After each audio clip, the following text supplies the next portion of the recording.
Okay, so today we're going to dive into a really critical idea. In this huge race to build smarter and smarter AI, the biggest hurdle, it isn't the technology, it's us. We're going to unpack this whole concept of the human bottleneck and look at why our own wisdom, not just raw processing speed, is what's really going to shape our future. And this quote, wow, it just gets right to the heart of it, doesn't it? We are so obsessed with faster chips, bigger models, more data. But this suggests the real ceiling for intelligence isn't something we can build. The final barrier might just be our own ability for conscious, thoughtful understanding. So that leads to the central dilemma, the big question we're all facing. AI isn't just another tool that works faster. It's a technology that learns, that accelerates, all on its own. So how on earth do you guide something that is constantly, and I mean constantly, outpacing our ability to even keep up? Well, the core of the problem really boils down to this, what's being called the acceleration mismatch. It's this fundamental clash between technology that's growing exponentially, just shooting for the stars, and our human systems, our laws, our ethics, our institutions, which just kind of chug along at a much slower, linear pace.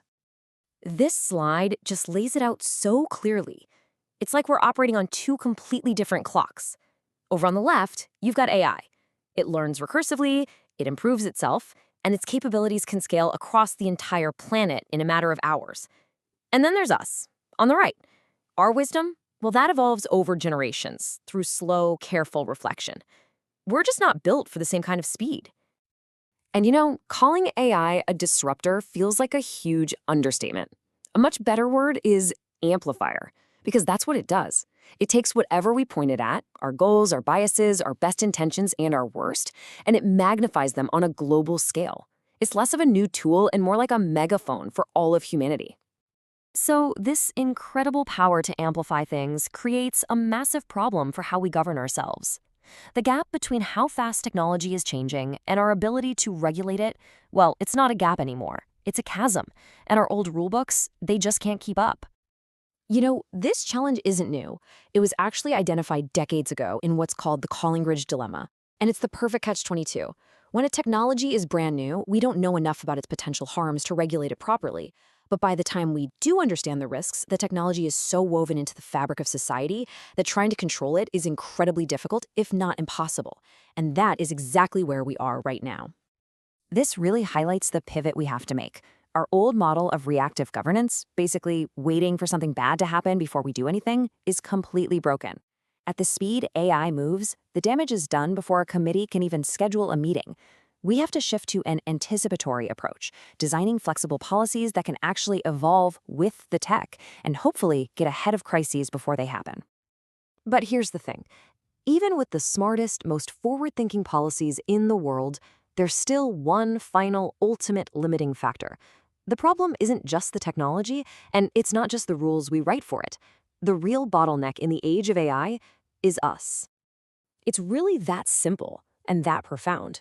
As artificial intelligence scales our abilities outward, making us more powerful, the ultimate constraint becomes the internal architecture of the human mind itself. Our ability to process information, to reason with wisdom, and to act together. That becomes the choke point. And here's why. We all operate with these built-in limits. We only have so much cognitive bandwidth. Our emotional regulation can be, well, fragile. Our attention spans are fragmented into a million pieces. We naturally shy away from complexity, and we are hardwired to favor simple, short-term gains over complex, long-term thinking. And look, these aren't character flaws. It's just how our brains work, and they're now being pushed to their absolute limit. This all leads to a really surprising conclusion. All those things we often dismiss as soft skills, like empathy, trust, moral discernment. It turns out they're actually the essential infrastructure holding our entire civilization together. Without a high level of emotional intelligence, or EQ, all this powerful new technology just becomes a more dangerous weapon in very unsteady hands. Okay, so if we're the bottleneck, how do we expand our own capacity? The source for this analysis proposes a really elegant idea, a framework it calls a cognitive exoskeleton.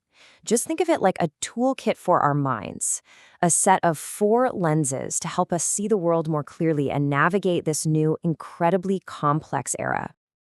So here they are, the 4 parts of this exoskeleton framed as modern-day survival skills. First, we need systems thinking to see the big picture, the interconnections, so we can avoid those awful unintended consequences. Then, emotional intelligence, to make sure our choices are grounded in humanity, not just raw efficiency. Third is strategic foresight, which is about imagining multiple possible futures, not just clinging to one. And finally, anticipatory governance, to turn all that preparation into real, meaningful action. Together, they help us keep pace. So when you put these skills into practice, it forces a fundamental shift in our entire approach. We have to move away from this obsession with control and toward a whole new model of stewardship. We have to completely redefine our relationship with the intelligence that we're creating. Because let's be honest, trying to maintain total, absolute control, that's a brittle strategy. It's a game we're almost certain to lose as AI's capabilities grow. The much more resilient, more adaptive path is coevolution. It's about learning to guide and grow alongside our technology, acting more like careful stewards or gardeners rather than absolute masters. This moral equation here just sums up the whole challenge perfectly.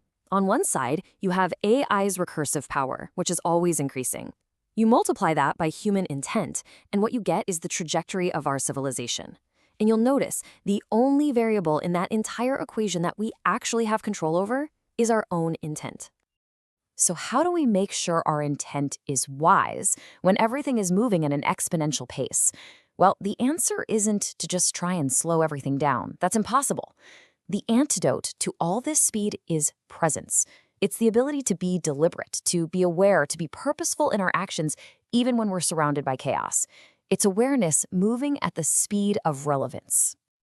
And that leaves us with this final, really powerful thought.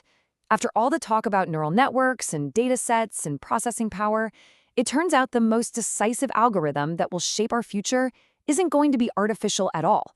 It is, and it always has been, human judgment.